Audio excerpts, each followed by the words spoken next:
చాలా ఉన్నాయి కేసులు, ఇవన్నీ తిరగదోడాలా.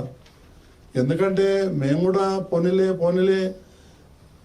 వెంకటేశ్వర స్వామిని బదనాం చేస్తున్నారు వీళ్ళందరూ. అనవసరంగా మీడియాకి ఎక్కితే మన పరువే పోతుంది, హిందువుల పరువే పోతుంది, టీటీడీ పరువు పోతుంది అనే ఉద్దేశంతో మనం కొన్ని చూస్తున్నట్టుగా పోయినాం. కానీ వాళ్ళు అట్లా పోతా ఉంటే ఎదురుదాడి చేస్తున్నారు మా మీద. మా మంచినీళ్ళు మేము కింద నుంచి తీసుకెళ్తాం పైకి. ఎవరు కూడా ఏమి అక్కడ టీ కూడా తాగం. ఎందుకు తాగం? కేసులో కేవలం అధికారులు ఇతరులపై చర్యలు తీసుకున్నారు. అప్పటి టీటీడీ చైర్మన్లు కానీ మెంబర్లపై కానీ ఏదైనా యాక్షన్ ఉంటుందా? మెంబర్లకేమీ సంబంధం లేదు. టీటీడీ చైర్మన్కి ఉంది. కానీ ఆడ ఎక్కడ సంతకం పెట్టాడు? దొంగ కదా, తెలుసు కదా. క్రిమినల్ ఎట్లా ఉంటాడో దొరుకుతాడా? అమాయకులు పోతారు లోపలికి. ఎవరు సప్లై చేశారు? ముస్లింకి ఇస్తారండి. కల్తీ నేమితే డాల్డా కలిపి తీసుకొచ్చాడు.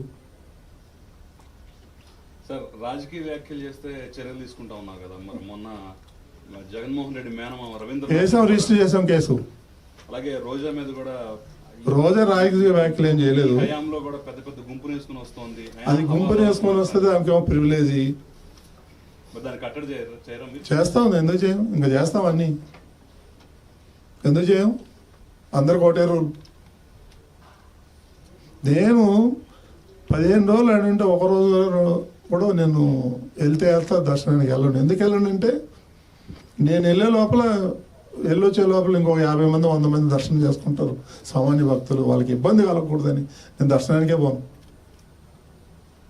నేను అంత నిబద్ధతతో అంత క్లీన్గా ఉన్నాను. మా మీద బురద జల్లే ప్రయత్నం చేస్తాడు. నా దగ్గర అన్ని రికార్డు ఉంది. వీళ్ళు రోజుకి ఎన్ని టికెట్లు ఇచ్చినారని నా దగ్గర ఆ కోటలో ఏదైతే ఉందో ఆఫీసులు అవన్నీ వదిలిపెట్టిపోయారు. అవన్నీ నేను దాచిపెట్టా. ఏ రోజు ఈ దొంగలు ఎన్ని టికెట్లు ఇచ్చారు, ఎవరెవరికి ఇచ్చారనేది కూడా రికార్డు ఉంది నా దగ్గర. చేస్తాను. అది ఎన్ని వందల వేల పేజీలు ఉన్నాయి. ఈ పెద్ద మెంబర్ల కంటే ఈయనే కరుణాకర్ రెడ్డి ఇచ్చింది అన్ని. సుబ్బారెడ్డి, కరుణాకర్ రెడ్డి దుకాణం పెట్టేశారండి. ఇప్పుడు ఈ మన టూరిజం వాళ్ళకి 3,000 నుంచి 5,000 టికెట్లు ఇచ్చాడు రోజుకి.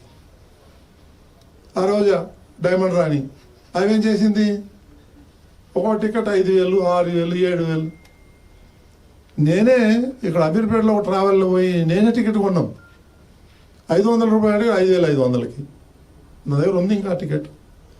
నేను తీస్తే నమ్మరేమో అని నేను విజిలెన్స్ వాళ్ళు రిటర్న్ కంప్లైంట్ చేస్తే విజిలెన్స్ ఆఫీస్ వాళ్ళు కూడా వచ్చి 5,500 ఒక టికెట్ కొన్నారు. ఇక్కడ టూరిజం కేసులు పెట్టాము, నడుస్తుంది. Own process. అందుకనే మేమేం చేసామంటే టూరిజం వాళ్ళకి టికెట్లు ఇవ్వము. మనం ఈడ మొత్తం గోవా, చెన్నై, బెంగళూరు ఎక్కడెక్కడ మొత్తం రాష్ట్రాల నుంచి టూరిజం మీద వచ్చేవాళ్ళు.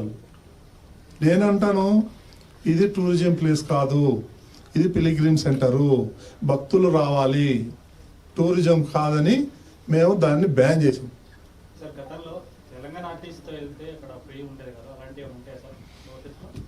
అదే దాన్ని కూడా మిస్యూజ్ చేశారు. దళారులు వచ్చేస్తున్నారు. ఈ దళారీ వ్యవస్థను మనం ఇద్దరం మనం కంట్రోల్ చేయలేం. కరుణాకర్ రెడ్డి మా వాళ్ళు స్లీపర్ సెల్స్ చాలా మంది ఉన్నారు కొండ మీద అని చెప్పేసి అన్నాడు. మరి ఉన్నారు ఐటు అగ్రి దొంగలు ఉన్నారు, పట్టుకుంటున్నాం. ఇప్పుడైతే మాత్రం మీరు ఎక్కడ కూడా ఒక్క టికెట్ బ్లాక్లో దొరకదు. గర్వంగా చెప్పుకుంటాం మేము. అంత కంట్రోల్ చేసి పడేసాం. గత ప్రభుత్వం టీటీడీలో అన్ని మతస్థులని బాగా చేర్చిందని చెప్పేసి ఆరోపణలు ఉన్నాయి. వారి పరిస్థితి తొలగిస్తారా లేకపోతే ఏం చేస్తారు? అదే మాట్లాడుతున్నాము. వాళ్ళకి విఆర్ఎస్ ఇచ్చి పంపిద్దాం, ఏం చేయాలి, లేదంటే అక్కడ వేరే దానికి డిపార్ట్మెంట్కి గవర్నమెంట్కి సరఫరా చేయాలని. గవర్నమెంట్ వాళ్ళన్నా మా దగ్గర ఎక్సెస్ ఉన్నారు, మాకొద్దు అంటున్నారు. అది సీఎంతో మాట్లాడి చేయించాలి. కొంతమంది వెళ్ళిపోయారు, కొంతమంది ఉన్నారు విఆర్ఎస్కి అప్లై చేయాలని. అప్లై చేశారు కూడా. వాళ్ళు మేము దశల వరకు పంపిస్తాం. ఎంతమంది ఐడెంటిఫై అయ్యారు సార్? 280 మంది నా లెక్క ప్రకారం. బట్ ఆన్ రికార్డ్ అయితే ఒక 40-50 మంది ఉన్నట్టు. మొత్తం అయితే ఏరేస్తాను నేను, భయపడే సమస్య లేదు, నేను వదిలిపెట్టే సమస్య లేదు. హిందువులు 300, 400, 500 కిలోమీటర్లు నడిచి వచ్చి ముళ్ళె కట్టుకొని వచ్చి ఆ ఉండిలో డబ్బులు వేస్తే ఎంత భక్తిభావంతో వచ్చి ఉండిలో డబ్బులు వేస్తారండి. ఆ డబ్బులు మనమేమో ఈ సట్కారీ వాళ్ళకి జీతాలు ఇచ్చి క్రిస్టియన్స్కి వాళ్ళని పెంచి పోషించి వాళ్ళు బయట పోయి చర్చిల్లో మనకు హిందూ మతానికి వ్యతిరేకంగా పనిచేస్తున్నారు. వాళ్ళని కంటిన్యూ చేద్దామా? సార్, సుబ్బారెడ్డి గారు చైర్మన్ గా ఉన్నప్పుడు చాలా సేవలకు సంబంధించి రేట్లు విపరీతంగా పెంచారు. అప్పుడు ఆ పాలక మండలి సమావేశం కూడా పెద్ద వైరల్ అయింది. మరి మీరేమన్నా ఆ సేవలకు సంబంధించిన రేట్లు తగ్గించే అవకాశం ఉందా? దాన్ని ఒక లెవెల్కి తీసుకెళ్ళిపోయారు. అది పెంచకూడదు, తగ్గించకూడదు, ఆ లెవెల్ మెయింటైన్ చేయాలి. లేకపోతే ఇప్పటికే వాళ్ళందరూ కూడా ఈ రకంగా ఈ వర్కులు ఇచ్చేసి 1,000 కోట్ల వర్కులు ఇచ్చేసి దాన్ని భ్రష్టు పట్టించేశారు. మనకు ఇది కనుక లేకపోతే మైనస్లోకి వెళ్ళిపోతాం మన అకౌంట్లో. మొన్న మేము హ్యాండ్ ఓవర్ చేసుకునేటప్పుడు 38 crores పర్ ఇయర్ దేవస్థానం లాస్లో ఉంది.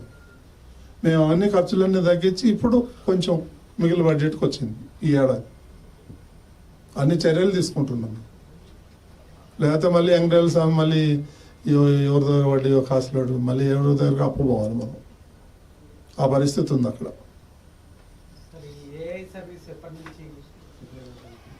నువ్వు గూగుల్ వాళ్ళు టీసీఎస్ వాళ్ళు సీరియస్గా వర్కౌట్ చేస్తున్నారు. ఏదైతే దానికి ఆధార్ కూడా లింక్ చేయబోతున్నాము, ఆధార్ లింకేజ్ చేసేటప్పుడు అది ఎవరు కూడా హ్యాక్ చేయకూడదు. అది చాలా డేంజర్ అని, అది హ్యాక్ చేయకుండా ఉంటే ఏం చేయాలని దాని మీద వర్కౌట్ చేస్తున్నారు. ట్యూనింగ్లో ఉంది, అది అయిపోతుంది ఫైనల్ ట్యూనింగ్లో. సార్, విఐపీలకు సంబంధించి వెంకయ్య నాయుడు గారు కూడా మొన్న ఒక సూచన చేశారు. విఐపీలు ఇయర్లీ వన్స్ వచ్చేలా అప్పీల్ చేస్తున్నారు. మీరు అలాంటి అప్పీల్ ఏమవుతున్నారా? మనం ఎవరిని కూడా తిరుమలకు రావద్దని చెప్పలేం, చెప్పకూడదు కూడా. నెల వచ్చే ఉన్నారు, వారం వచ్చే వాళ్ళు ఉన్నారు, 10 రోజులకు వచ్చే వాళ్ళు ఉన్నారు. మా దేవుడే మేము వచ్చిపోతామని మనమేం రిస్ట్రిక్ట్ చేయలేమండి. దాన్ని భావ్యం కాదు. కాకపోతే విఐపీలు తగ్గించి సామాన్య భక్తులు అయితే వదిలేయాలి కదా మనం. దానికి ఏదైనా ప్రోగ్రామ్ చేద్దాం. ఇప్పుడు మొన్న ఒకటేసారి 2 లక్షల మంది వచ్చేసారు. 80-85 వేలు మనం దర్శనం చేయించుకున్నాం. 2 లక్షల మంది ఏం చేయాలి? అక్కడ గొడవ, ధర్నాలు ఇవన్నీ జరుగుతూ ఉండేది. ఒక్కొక్కటి సాల్వ్ చేసుకుంటూ పోదాం. మనం అంతకన్నా ఎక్కువ దర్శనం చేయించలేము, ప్రొవిజన్ లేదు మనకి అక్కడ. అది మీకు ఏమైనా ఉంటే మాట్లాడుతున్నట్టు.